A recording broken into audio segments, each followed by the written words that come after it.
Assalamualaikum warahmatullahi wabarakatuh. Kita lanjutkan materinya ya. Kali ini di bagian E, persamaan polinomial. Nah, di subbab kali ini kita akan membahas 3 materi. Yang pertama adalah bentuk umum persamaan polinomial, yang kedua adalah menentukan akar-akar persamaan polinomial, dan yang ketiga jumlah dan hasil kali persamaan polinomial. Ini adalah ilustrasi untuk persamaan polinomial. Jadi seperti ini, misalkan kita mengingat-ingat kembali permasalahan di awal bab gitu ya. Volume kardus misalkan dirumuskan dalam bentuk polinomial Vx sama dengan 3x pangkat 3 min 85x pangkat 2 plus 600x ya, dengan x menyatakan tinggi kardus. Jika diinginkan volume kardus 1188 ml, nilai x ditentukan dengan menyelesaikan persamaan polinomial lain. Jadi dibuat persamaan seperti ini, atau ditulis yang dalam bentuk sebelah kanannya 0 begini ya. Nah, di dalam subbab ini nanti kita membahas hal-hal yang seperti ini gitu ya, tidak jauh-jauh beda dengan yang sudah kita pelajari sebelumnya. Nah, bentuk umumnya pun juga sama gitu ya. Polinomial sudah kita pelajari ya, seperti ini, mulai variabel an dengan x pangkat n sampai dengan variabel yang 0 gitu ya, dengan an-nya tidak boleh sama dengan 0 dan n adalah bilangan asli begitu. Nah, persamaan polinomial merupakan kalimat terbuka yang nilai kebenarannya tergantung pada nilai variabel yang diberikan. Nilai variabel yang membuat persamaan polinomial bernilai benar itu dinamakan penyelesaian atau akar persamaan polinomial. Nah, kemarin sudah kita bahas tentang teorema sisa dan teorema faktor. Nah, kali ini ada akar ya. Ini ada hubungannya juga dengan yang namanya akar. Nah, ini contoh misalkan ada persamaan ini, x pangkat 3 min 4x pangkat 2 plus x plus 6 sama dengan 0. Nah, pertanyaannya adalah akar-akarnya berapa gitu ya, akar-akarnya berapa. Nah, ini kita bisa memakai teorema yang di video sebelumnya ya. Kita cek dulu yang paling belakang ya. Yang paling belakangnya ada 6, berarti kemungkinannya itu ada plus minus 1, plus minus 2, plus minus 3, dan plus minus 6 gitu ya. Coba kita coba dengan 1 gitu misalkan ya, 1 dulu ya. Hasilnya adalah 4 atau sisanya itu adalah 4. Nah, karena sisanya tidak 0, maka 1 ya, x sama dengan 1 itu tidak akar ya. Nah, kita coba lagi dengan yang lain. Misalkan saya coba dengan 2 begitu ya. 2. Di sini kita dapatkan adalah 0 ya. Jadi gitu ya, ini ya, x sama dengan 2 itu adalah akarnya. Atau kalau misalkan kita tarik ke materi yang sebelumnya, faktornya itu adalah seperti ini, menjadi x min 2 gitu ya. Nah, ya, x min 2, nah ini adalah faktornya. Faktor dan x sama dengan 2 adalah salah satu akar dari polinomial itu ya. Seperti itu cara mengerjakannya. Nah, lalu yang kedua, menentukan akar-akar persamaan polinomial. Nah, ini juga sudah kita bahas di sebelumnya ya. Kalian ingat-ingat saja dengan yang namanya teorema sisa dan teorema faktor ya. Kalau akar-akar itu sudah pasti mendekati di teorema faktornya ya. Contohnya seperti ini, akar-akar persamaan polinomial dicari dengan pefaktoran polinomial sebagai berikut. Nah, ini ada polinomial x pangkat 3 plus 3x pangkat 2 min 6x min 8 sama dengan 0 gitu ya. Di sini langsung ada x plus 1 gitu, sama dengan x kuadrat plus 2x min 8, lalu dipecah lagi ya. Yang ini gitu, yang ini dipecah lagi. Nah, kalau misalkan kalian bertanya dari mana asal usulnya itu, nah tidak lain dan tidak bukan, asal usulnya itu kita mencari yang faktor itu tadi yang di video sebelumnya ya. Jadi seperti ini bentuknya. Nah, hasilnya adalah 0 gitu. Jadi dengan x sama dengan min 1 atau x plus 1 jadinya begitu, itu x sama dengan min 1 itu adalah akarnya. Nah, kalau mencari akar-akar yang lain bagaimana? Nah, x kuadrat plus 2x min 8 dapat dari mana? Dapat dari sini. Dapat dari sini. Ingat, kalau ada 3 suku berarti ini adalah pangkat 2 ya.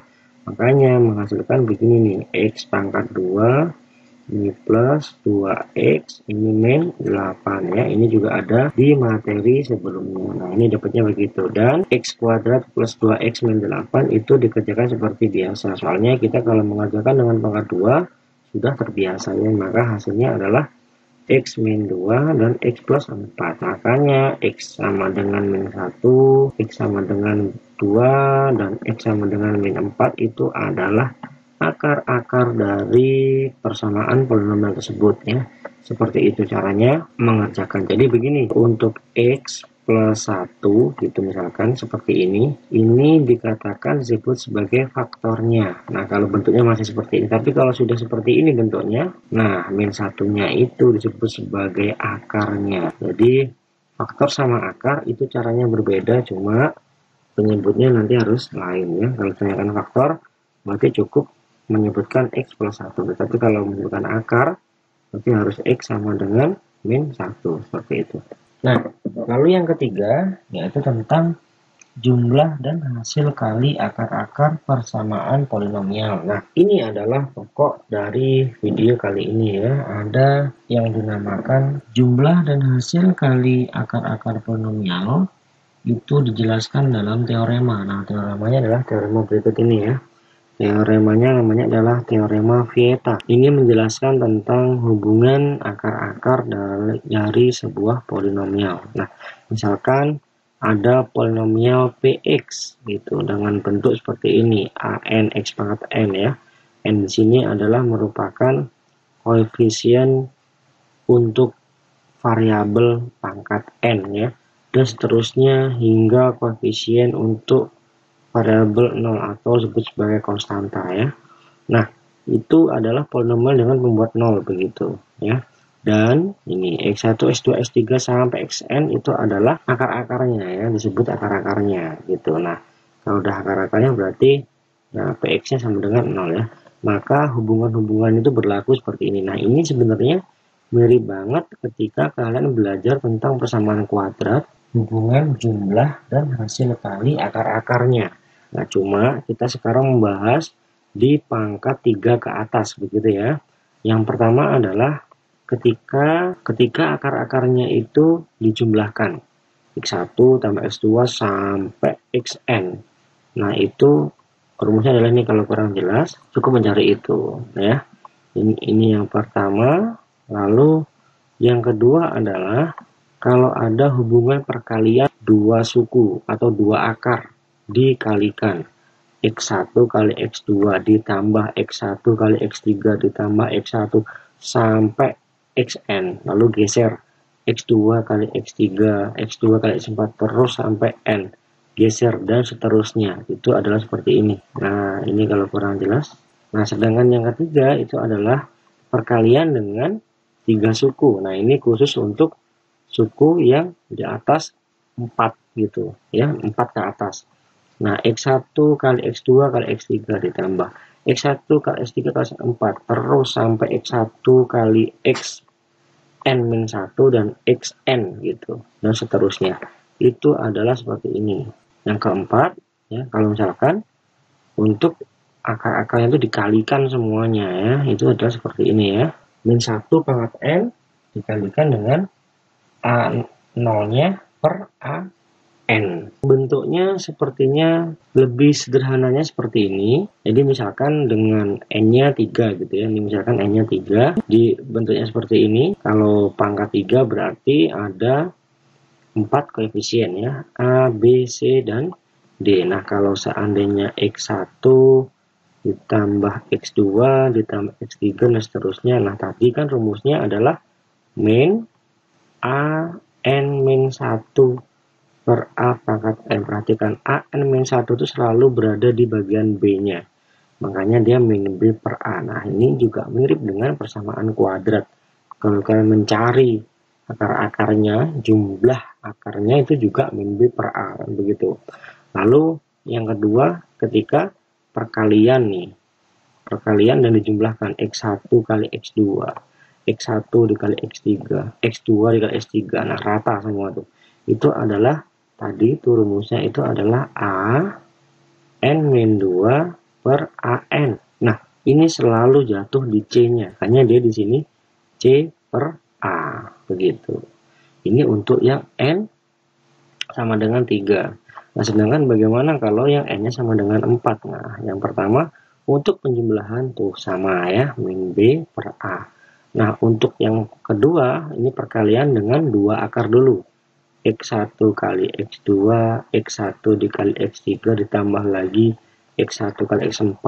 Ya, habis itu udah habis, geser ke X2-nya kali X3, X2-nya kali X4, X3 kali X4. Nah, ini sama dengan C per A gitu. Dan yang ketiga, perkalian 3 sukunya gitu. X1 kali X2 kali X3, X1 kali X2 kali X4. Nah, udah habis X1 kali X3 kali X4, X2 kali X3 kali X4 itu adalah min B per A. Nah, ini selalu seperti itu polanya ya. Min B per A, C per A, min D per A. Terus lanjut untuk akar-akarnya ketika dikalikan itu adalah E per A. Nah, perhatikan bedanya. Di sini untuk perkaliannya itu adalah min. Di sini adalah plus. Nah, rumusnya tadi adalah min 1 pangkat N. Hati-hati, kalau ada negatif pangkat N itu berarti bergantung dengan N-nya. Berarti untuk N-nya yang ganjil, berarti untuk perkalian akarnya semuanya, X1 kali X2 kali X3 itu pasti min. Dengan konstanta yang paling terakhir, gitu, ya, dibagi dengan A-nya. Itu tergantung nanti N-nya. Nah, sisanya mengikuti pola. Ya, yang di atasnya mengikuti pola ini. Min B per A, C per A, min D per A gitu. Ya. Dan ini berlanjut ya.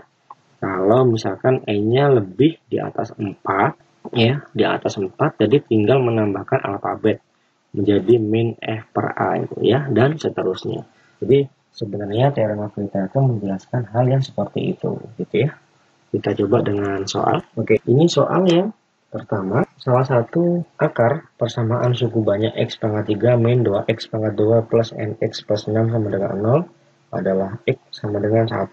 Pertanyaannya adalah tentukan A nilai N-nya dan B akar-akar yang lain. Kita coba kerjakan untuk yang soal nomor 1 ini ya. Ini permintaannya adalah N-nya dan akar yang lain ya. Kita kerjakan dengan menggunakan benar ya. Jadi karena X sama dengan 1, jadi saya langsung tuliskan 1 di sini sebelah kiri. Nah, kalau kita kerjakan seperti ini, karena akar berarti sisanya harus 0 ya. Ini untuk mencari N-nya berarti bisa seperti ini. 6 ditambah N-1 itu sama dengan 0. Berarti N plus 5 sama dengan 0. Jadi N sama dengan min 5. Nah, yang A sudah terjawab. Untuk yang B berarti ditanya akar-akar yang lain. Nah, sekarang kita cari aja dulu untuk hasilnya ya. Ini menjadi 1, ini min 1, dan ini min 5 di min 1 berarti min 6. Nah, berarti X kuadrat min X min 6. Nah, kalau kita mencari akarnya, ini kita beginikan sama dengan 0. Jadi akar-akar yang lain itu adalah X sama dengan 3 atau X sama dengan min 2. Nah, ini kalau misalkan ditulis dalam bentuk faktor-faktor, ini akan menjadi seperti ini. Nah, seperti itu ya maksudnya ya. Ya, jadi akar-akar yang lain adalah X sama dengan 3 dan X sama dengan min 2. Nah, lalu kita coba kerjakan yang nomor 2 ya. Diketahui X1, X2, dan X3 merupakan akar-akar suatu persamaan polinomial yang memenuhi persamaan berikut. X1 ditambah X2 ditambah X3 sama dengan 2. Nah, ini hubungan jumlahnya ya. Lalu yang keterangan yang kedua adalah X1 kali X2 ditambah X1 kali X3 tambah X2 kali X3 sama dengan min 5. Nah, ini hubungan kali jumlahnya. Dan yang ketiga adalah X1 dikali X2 dikali X3. Perkaliannya adalah min 6. Nah, kita manfaatkan rumus yang tadi. Nah, yang pertama kita cek dulu ya, karena ini akarnya ada 3. Ada X1, ada X2, ada X3, sudah tentu berarti polinomialnya ini juga pangkat 3 ya. Kalau misalkan kita cek seperti ini, sebut saja PX, itu adalah bentuknya kemungkinan seperti ini ya, karena dia ada 3 akar ya, berarti pangkat tertingginya adalah pangkat 3. Nah, ini kalau misalkan kita teruskan, nah yang pertama adalah hubungan jumlahnya. Nah, tadi jumlahnya adalah min AN min 1 per AN. Nah, itu adalah min B per A-nya. Jadi, min B per A itu sama dengan 2. Berarti B sama dengan min 2A. Ya, kita simpan dulu. Lalu keterangan yang kedua itu adalah hubungan kali jumlahnya. Nah, hubungan kali jumlahnya itu tadi adalah A N-2 per AN ya. Berarti ini bisa kita tulis dalam bentuk C per A gitu ya. C per A itu sama dengan min 5. Berarti kalau misalkan kita mencari C aja sama dengan min 5A. Nah, lalu keterangan yang terakhir adalah keterangan yang ketiga, itu adalah untuk perkaliannya ya. Perkaliannya tadi itu rumusnya seperti ini ya, seperti itu. Nah, ini berarti karena ini pangkat 3 ya, berarti min 1 pangkat 3 ya dikali dengan konstantanya itu adalah D per A gitu. AN-nya itu adalah A, jadinya ini min ya, min D per A. Berarti min D itu sama dengan min 6A, atau D aja sama dengan 6A. Nah, dari bentuk ini bisa kita substitusi ke bentuk yang semula. Baik, kita substitusi ke sini ya. Kiri kanan sama-sama kita bagi A gitu ya. Kita sudah dapat polinomialnya. Nah, pertanyaan yang B-nya adalah akar-akar dari persamaan polinomial itu ya. Berarti ini kemungkinannya adalah kita cek dari sisi konstantanya ya. Nah, berarti kemungkinan adalah plus minus 1, plus minus 2, plus minus 3, dan plus minus 6 ya. Saya mau coba dulu dengan angka 1 ya, akar 1. Nah, kalau akarnya 1, berarti ini faktornya ya, berasal dari faktor X min 1 ya. Nah, 1, kita dapat 0 ya, artinya X sama dengan 1 itu merupakan akarnya ya, dan X min 1 itu adalah faktornya. Berarti kita tinggal cari akar yang lain ya. Ini menjadi seperti ini. Ya, polinomialnya berubah seperti ini ya. Dengan ini adalah hasilnya. Lalu yang ini kita faktorkan ya. Seperti itu, jadi akar-akarnya adalah X sama dengan 1, X sama dengan 3, X sama dengan min 2. Jadi akar-akarnya itu adalah 1, 3, min 2. Nah, seperti itu aja ya caranya mengerjakan persamaan polinomial. Sampai di sini dulu. Terima kasih, selamat belajar.